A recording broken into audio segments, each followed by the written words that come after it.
Dneska vám chci ukázat moje výhry s Bakem. Bák je tamhle. Má zaplatený cepánek. Jo, a koupila jsem tady to. Jakož prostě se mi to k němu hodí. Dostala jsem kokardu můj první závod a parkour 50 cm, což jsem byla 12. z 20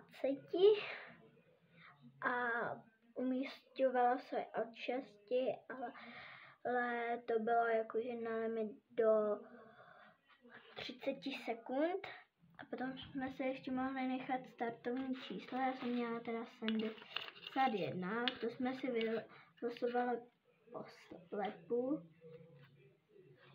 Takže tak a těším se na příští závody. Bohužel tam se mnou táta nebyl, mohl si jet to dostih s Bakem, že? Ale to se zajela teta od mé kamarádky a ještě jsme tam měli jízdu zručností. Na to jsem se neumístila, to jsme měli přeskočit co nejvíc překážek. Potom byl teda ten parkour 50 cm, na který jsem teda vyhrála. A byla jsem dost překvapená, že jsem jako jediná donesla z našeho týmu kokardu. A teď vám, no tak, protože to byly moje první závody i mé kamarádky.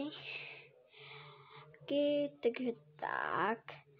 A potom jsme ještě parkour 70 a 60 jsme běhali dohromady, což jakože to bylo pro mě těžký, otočila jsem se tam, ale aspoň jsme si to užili a běželi jsme ještě tedy